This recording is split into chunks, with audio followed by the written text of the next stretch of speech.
Bueno, quería comenzar con una ilustración, con un ejemplo, a propósito de las acequias y del agua. Soy de Puerto Sagunto, en Valencia, que es una localidad totalmente industrial, magnífica, rodeada por todos los lados de pueblos agrícolas y campos de naranjos. Así que lo de las acequias y todo eso me resulta muy familiar. Pero luego pensé que eso a mí me resulta muy familiar, pero aquí debe haber no pocas personas urbanitas 100% que a lo mejor ni siquiera saben qué es eso de una acequia. Así que antes de empezar, para que visualmente sea más sencillo, pues vamos a poner, es un vídeo muy breve, ¿vale? Es un poquito autopromocional de la huerta valenciana. Pero lo que yo quiero es quedarnos con la copla esta de las acequias y tal, porque me parece que es una imagen muy ilustrativa de lo que yo quiero contar. Para algunos está más que superado, pero seguro para algún joven de estos 100% de asfalto hasta es un descubrimiento. Así que, si lo podemos poner. Hubo una vez en que la huerta abastecía a los ciudadanos de Valencia y de las poblaciones cercanas. Desde la época romana fue evolucionando, adaptando sus cultivos a las necesidades del momento. En el siglo VIII llegaron los árabes y aportaron sus conocimientos sobre el uso del agua. Construyeron azudes en el río derivando el agua en amplios canales y así crearon un sistema de riego eficiente y equitativo que sigue vivo en la forma de las acequias que vertebran la huerta.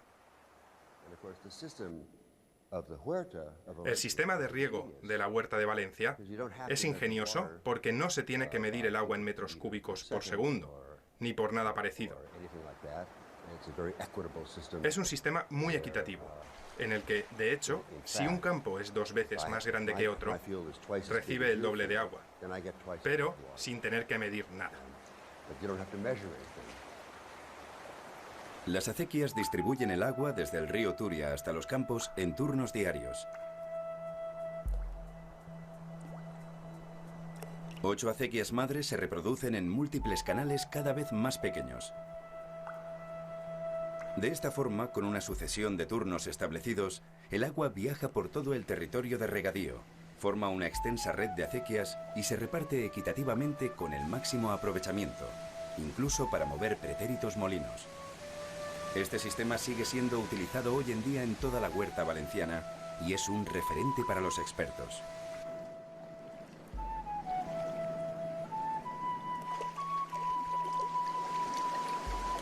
Cuando miro a la huerta de Valencia, lo que percibo es una acumulación de sabiduría. Es decir, ahí hay mucho conocimiento, por ejemplo, los sistemas de irrigación, pero también de las formas de cultivo.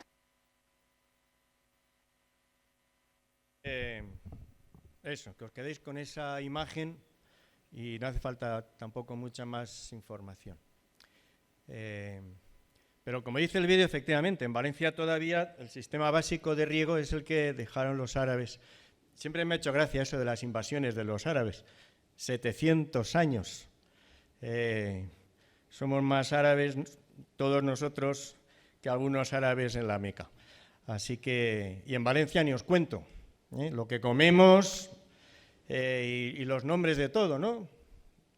Benicarló, Benetúser, Benimamed, Benimaclet, en fin. Parece que esto de los árabes sea un invento de ahora y la verdad es que lo llevamos en los genes. Pero bueno, la idea, cuando yo pensaba en esto de las acequias, pensaba en términos de iglesia. Como iglesia hemos dedicado mucho tiempo, pienso en Hortaleza, pienso en San Fernando, también en nuestra relación con Betania.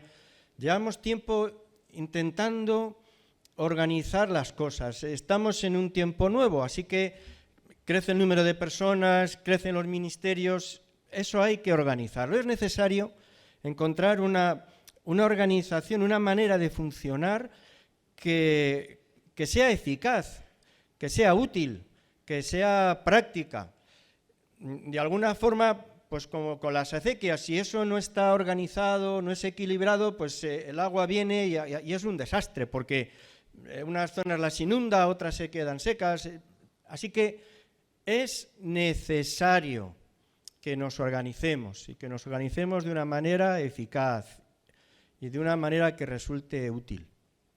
La red de acequias me resulta una imagen gráfica porque es una manera de procurar eso, que todo, que llegue a todo, que sea equilibrado, que esté bien pensado para que resulte útil, para que resulte de provecho. Pero hay otra pregunta. Y la pregunta es, ¿qué pasa con el agua? Y me preocupa que, tanto como Iglesia, nuestras relaciones, en el desarrollo de los ministerios, en la manera de organizarnos, como en la propia vida de cada uno de nosotros,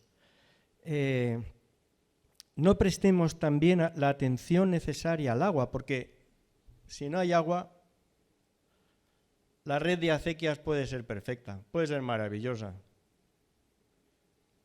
pero si no corre el agua, no hay nada. Leía un autor, no habla exactamente de esto, pero utilizaba una imagen parecida. Es esa imagen que el Señor Jesús habla acerca de los odres, ¿no? Hay una discusión, los odres viejos, los odres nuevos, y todo eso está muy bien, pero la cuestión es, ¿qué pasa con el vino?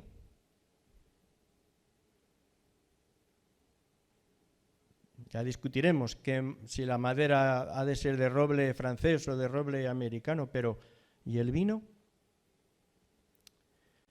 Son necesarias las acequias, una buena red de acequias. ¿Y el agua? Y recordaba una expresión en el Evangelio según San Lucas, en el capítulo 24. Es solo una expresión, pero que nos ayuda a considerar esto sobre lo que quiero llamar vuestra atención. Cuando el Señor Jesús se dirige a sus discípulos, Lucas 24, 49, y les dice que van a ser investidos de poder de lo alto. Investidos de poder de lo alto. Y muy brevemente, algo sobre estas tres palabras, porque todas son muy, muy sugerentes. La del vestir, ¿no? Por cierto, la palabra griega para hablar de vestir es dúo. Tú lo sabías, ¿no? Hombre, ya supongo que la tienda tiene que ver con eso, yo no. Pero después de estos días en Atenas, con tanta cosa del griego, uno le recordaba, no sé, entonces he echado mano otra vez del diccionario, en fin, no tengo ni idea, así que buscando material de apoyo, y efectivamente, dúo, para el vestido, vestir, revestir, desvestir, pero sobre todo investir.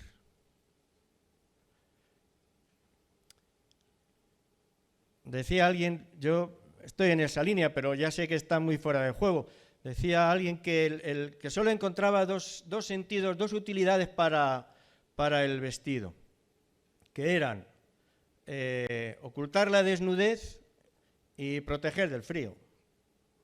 Es decir, el mundo de la moda y demás, la verdad, nos resulta un poquito ajeno, pero es cierto que nuestra sociedad, mucho incluso de la identidad de la persona, se define por la manera de vestir, la forma en que se reviste. Hace muchos años, pues cuando uno iba a hacer una visita al hospital, resulta que entonces la cosa estaba mucho más complicada y había una especie de, eran como una guardia pretoriana que estaba ahí en la conserjería y no te dejaban pasar a menos que tuvieras tu pase correspondiente y toda la documentación y tal. Entonces, por más que les explicaba que eras pastor, que había una persona de la iglesia, no había forma de entrar. Me acuerdo especialmente en el hospital clínico, yo no sé qué pasaba allí, una especie de Gestapo que estaban siempre en la puerta y que no te dejaban pasar nunca, excepto que es lo que yo solía hacer, y más de una vez me tocó hacerlo, pues yo iba, pues, en fin, bien, creo, normal. Entonces, me iba a casa, me ponía un traje chaqueta con mi corbata, cogía un maletín y entonces iba derechito a la puerta del hospital, pero mirando al pretoriano aquel así como con autoridad. Bueno, jamás me pusieron un problema. Nunca pude entrar si no iba con corbata y maletín, pero cuando me ponía eso era, vamos, como un señor. Y pasaba, pero olímpicamente. Y es verdad, al final, en fin, con motivo o sin él, pero la manera en que nos revestimos, pues define mucho, al menos a los ojos de los demás. Pero sigue siendo apariencia. Sigue siendo algo superficial, no es nada. ¿Recordáis todas las historias de la literatura española, de la picaresca? Aquellos pobrecillos muertos de hambre, pero que no tenían ni para una camisa, pero que cuando salían a la calle se ponían un cuellecillo. No daba para más, pero bueno, asomaba el cuellecillo y parecía que tenían su camisa reluciente. Porque es verdad que cuenta sobre todo la apariencia. Es muy interesante que, aunque en el Nuevo Testamento a veces se habla de que somos revestidos, en este caso no usa esa expresión. Dice que aquí lo que Dios quiere hacer con nosotros es investirnos. Es decir, algo más profundo, vestirnos desde dentro, que la identidad no sea mera apariencia, que no sea solo fachada, que no sea solo algo superficial, sino algo mucho más profundo. A menudo se utiliza en el Nuevo Testamento la expresión de algo que es entrañable. Dios nos ama con amor entrañable. Esa idea de entrañable suena como muy romántica, pero el sentido más literal, en fin, no hay que saber mucho de filología, el sentido literal de algo entrañable es que procede de las entrañas, de lo más profundo, ya ni siquiera el corazón, que tiene un cierto sentido noble, ¿no?, sino de las mismísimas entrañas. Hay algo que Dios quiere hacer en la vida de las personas que no es solo revestir, que no es solo dar apariencia, que no es solo dar una imagen que pueda reflejar algo positivo. Lo que Dios quiere hacer con todos los seres humanos es algo mucho más profundo, algo que viene desde más adentro. Es imposible considerar esta idea del ser investidos sin recordar esa conversación entre el Señor Jesús y Nicodemo. ¿Os es necesario? Nicodemo dice, claro, hay que nacer de nuevo. Esto que tú me dices, pero claro, esto... Y el Señor no usa él no usa esa expresión, esa la usa Nicodemo. Lo que Jesús dice es nacer del Espíritu. Algo que toque las fibras más profundas de cada persona. Investidos. Investidos, dice el Señor, de poder. Investidos de poder. No la potestas latina, ese sentido de poder de mando. La expresión seguro que lo habéis oído, pero la expresión que se utiliza aquí es poder no en el sentido de mando, sino en el sentido de potencia, de vigor, de fortaleza. La expresión griega, la habréis oído seguro, es dynamis, un derivado de la palabra dynamis. Potencia, algo potente. No poderoso en el sentido de hacer músculo contra nadie, sino verdaderamente algo grande, algo fuerte. Potencia. Potencia en lo más profundo de la persona. De ahí tomarían, claro, en aquel momento no había otra cosa más potente que la dinamita. Tomaron de ahí, del original griego, tomaron esa expresión. Si queréis pensar en una imagen menos agresiva, menos violenta, los más veteranos seguramente aún os acordaréis de las dinamos, de las bicicletas. Ya esto también ha pasado a la historia, ¿no? Yo cada vez me oigo y me resulto a mí mismo más viejo, más caduco. Pero bueno, lo de las dinamos de la bicicleta, en fin, los más mayores os acordaréis, ¿no? Aquel chismillo pegadito a la rueda de la bici que giraba cuando giraba la rueda con una bobina de cobre y eso producía pues la corriente necesaria para iluminar el faro y el piloto trasero de la bicicleta, ¿no? Pues eso era Lo llamábamos una dinamo, que viene de ahí. Potencia, poder. Nos tropezamos quizás demasiado a menudo con pesar por lo poco familiar que nos resulta, pero nos tropezamos con esta expresión que se repite de una forma tan rotunda en la Escritura. El reino de Dios no consiste en palabras, sino en poder. Y hay un punto en el que caen las palabras, los argumentos, las apologéticas de todos los colores, porque todo eso sigue siendo palabra. Pero lo que Dios quiere implantar en la vida de sus hijos es algo más poderoso que las palabras. Potencia. Algo grande que nace en lo más profundo del corazón. El Evangelio, mirad, el Evangelio es verdad, pero decimos eso y a menudo lo que queremos decir con eso es que las declaraciones conceptuales del Evangelio, los argumentos, las cosas que se dicen son más verdad que otras cosas que son menos verdad o que son incluso mentira. Pero todo lo movemos en el plano, siempre son conceptos y argumentos y palabras, pero palabras verdaderas, pero no dejan de ser palabras. Y el Evangelio es poder de Dios, es poder. Cuando el apóstol Pablo tiene que hablar acerca de su ministerio, lo hace, y lo que presenta no es su sabiduría, y era mucha. Lo que presenta es la evidencia de un poder que no es el suyo, lógicamente. Es poder de Dios, pero que se hace presente en su ministerio. No, Romanos capítulo 15, no me atrevería a hablar, o sea, es que no tiene sentido que hable de otra cosa, ni de mis títulos académicos, ni de mi trayectoria personal, ni de lo mucho que sea. ¿Qué sentido tiene?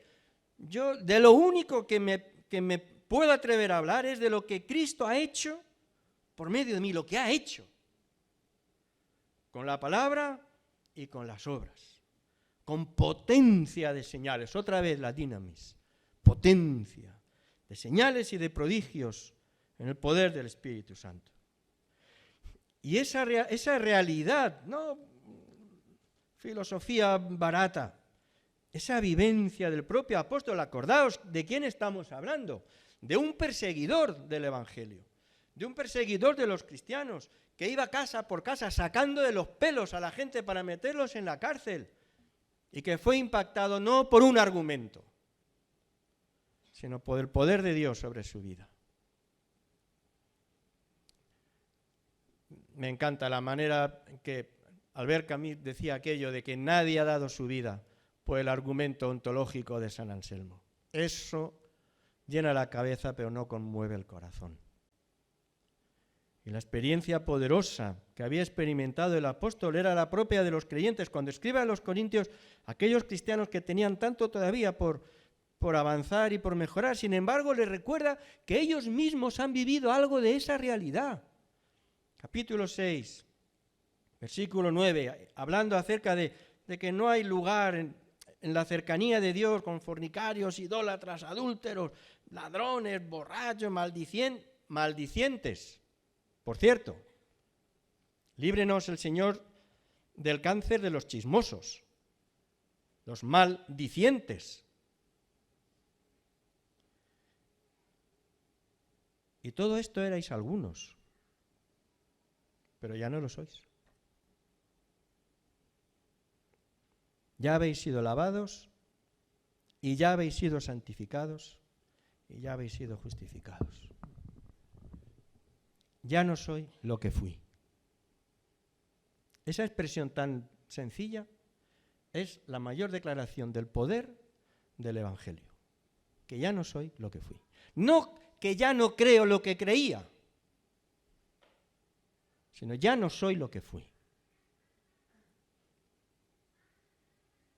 Esta es la dinamis de Dios, que procede, dice el texto, de lo alto.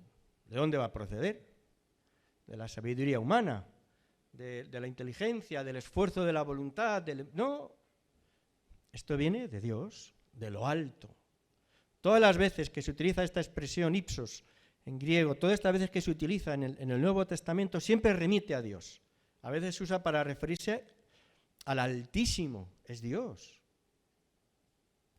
Investidos ahí bien adentro, no algo, una capita superficial de nada, sino algo bien adentro, en la misma raíz, de una realidad potente, transformadora, que viene de lo alto, claro. Esto no es de fabricación humana, esto lo hace Dios. Mira que lo intento, hasta me lo he preparado, pero nada, yo me pongo aquí, si esto me lo ocurra un poquito, a ver, dale, que esto no tira ni... Si es que yo me quedé en la cosa analógica y ya no tiro para más. Bueno, olvidaos de esto. Mirad, volvamos otra vez a ese capítulo 2 de la primera epístola de Corintios. Ese capítulo que a mí me lleva a mal traer hace años.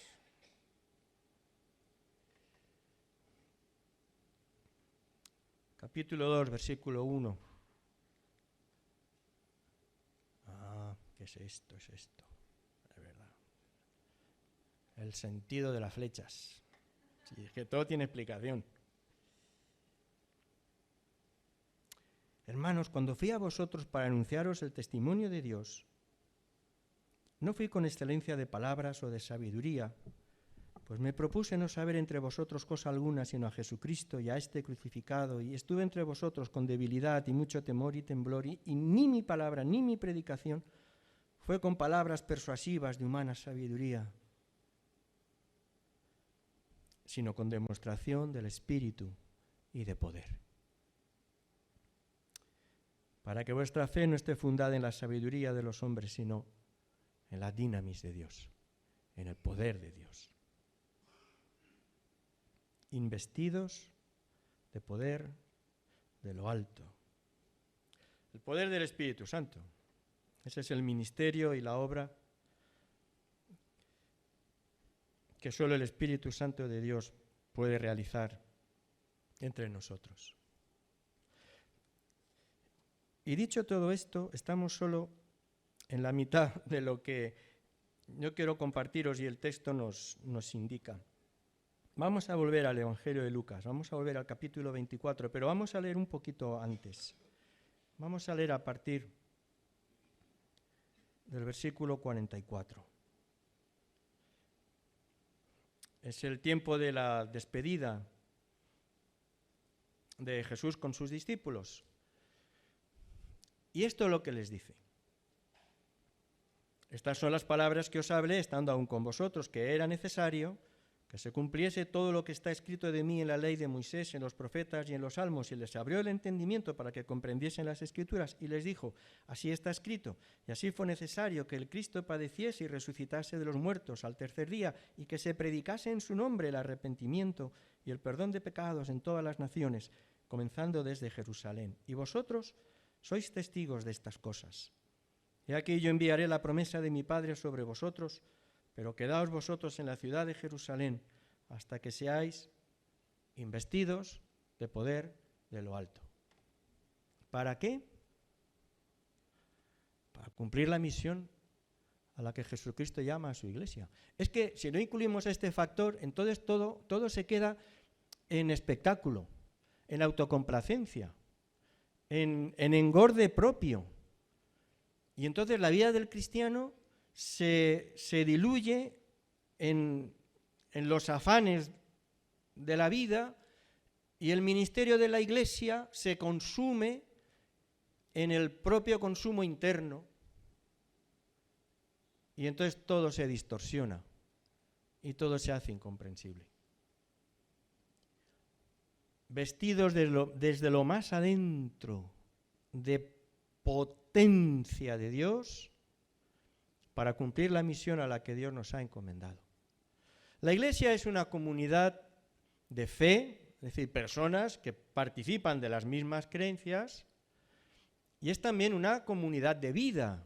Aspiramos a que sea una comunión de personas, pero es también una comunidad apostólica, literalmente, es decir, enviada. El próximo retiro de iglesia estará con nosotros Marcos Zapata. Él sugería un título para el retiro, que era La Iglesia fuera de la Iglesia. Sobre eso vamos a pensar y sobre eso nos vamos a alentar. La Iglesia fuera de la Iglesia. Es decir, la disposición de toda una red de acequias que sea útil, que esté bien pensada, que sea de valor, que resulte eficaz, pero un anhelo profundo por el agua que ha de recorrer todas esas acequias, porque si no, todo sería estéril. Pero todo ese agua corriendo y recorriendo por todos los campos y todos los lugares con un propósito, no la propia satisfacción de la Iglesia, no el propio bienestar de los creyentes, no nuestra propia comodidad, lo hemos dicho infinidad de veces, para eso no necesitamos el esfuerzo de estar ahora aquí. Podíamos haberlo resuelto de una forma más sencilla, no hacía falta tanto empeño. Pero lo que está detrás de todo eso es un más eficaz cumplimiento de la misión a la que el Señor nos ha encomendado. Seréis investidos de potencia de Dios por el Espíritu para que podáis cumplir mejor la misión a la que yo os he llamado. Podemos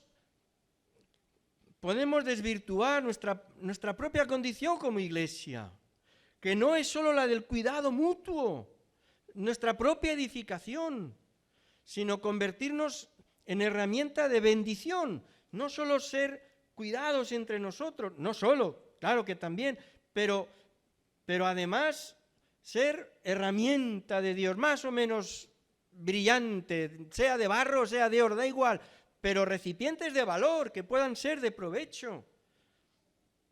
El llamado del Señor Jesucristo es que seamos bendición, no solo que seamos bendecidos, sino que seamos bendición para otros.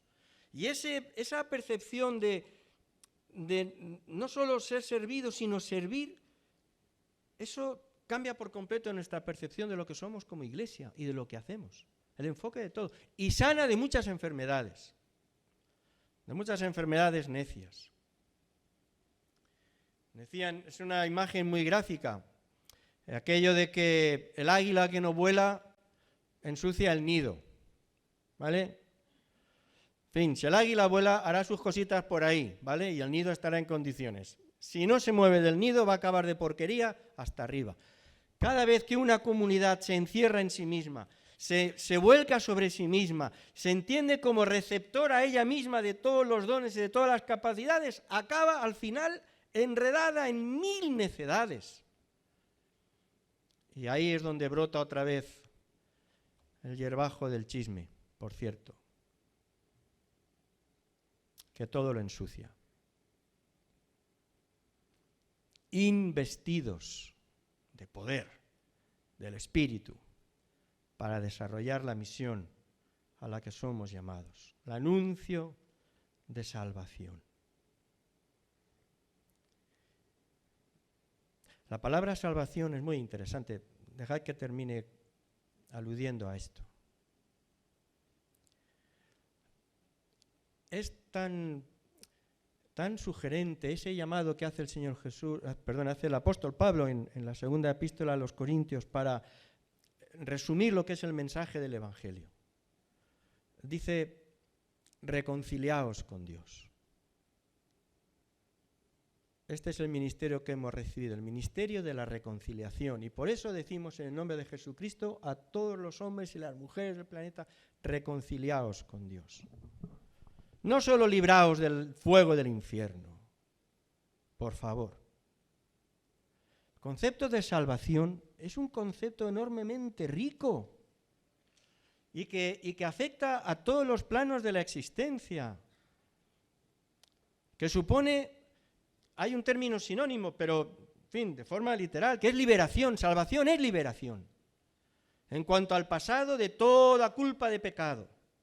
En cuanto al futuro y lo eterno, de toda posibilidad de condenación y de miedo a la muerte y a cualquier otra cosa. Y en cuanto al presente, Liberación probablemente de la mayor miseria que persigue a los seres humanos, que es el amor y el apego a sí mismos. Y que cambia la vida, el eje de la vida, del servicio y del cuidado de uno mismo al servicio y la entrega a los demás. Eso es salvación. Reconciliación con el Creador. En todos los planos de la existencia. Cuando solo predicamos el escapar de las llamas del infierno, a menudo lo que generamos son seres mezquinos, egoístas, cuya única mentalidad tiene que ver con el cuidado de sí y que no terminan de entender nunca la atención por el semejante, excepto como una especie de carga añadida que toca como una especie de pago a cuenta del favor y del perdón recibido. Eso es una visión pobrísima de la obra que Dios quiere hacer por el poder del Espíritu en la vida de todas las personas. Salvarnos de la culpa del pecado y salvarnos de la condenación y salvarnos de nosotros mismos y del apego a lo que somos.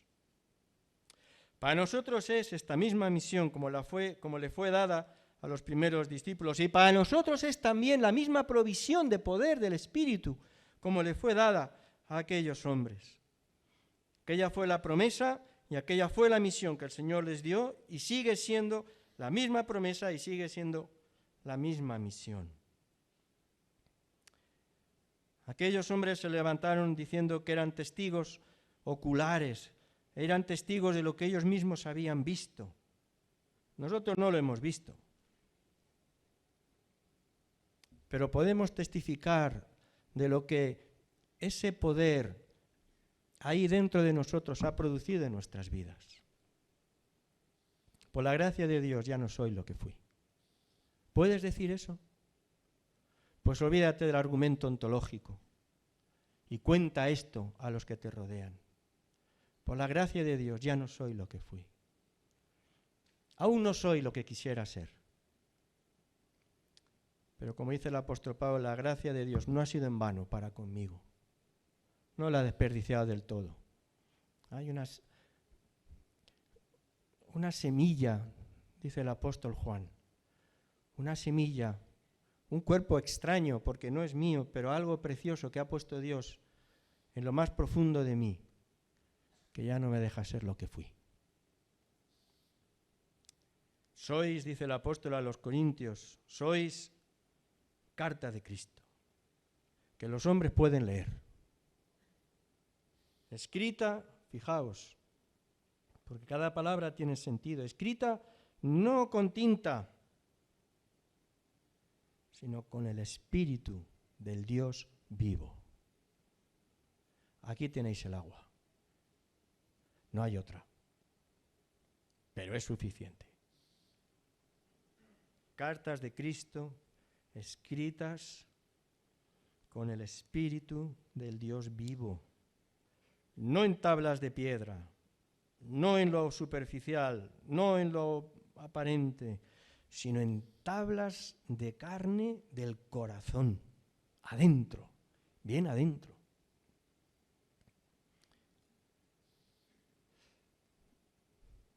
¿Puedes testificar de esto? Yo no te digo si puedes repetir en voz alta el credo, que es una suma de verdades teológicas. Lo que yo te pregunto es si puedes testificar de la potencia del Espíritu de Dios en tu vida para cambiarte y transformarte desde lo más profundo, aunque sea imperfectamente, incompletamente, pero de una manera real, porque este es el testimonio. Y en nuestro tiempo más que nunca esta es la apologética que funciona, la apologética del testimonio, de lo que soy, no simplemente de las verdades que creo o declaro.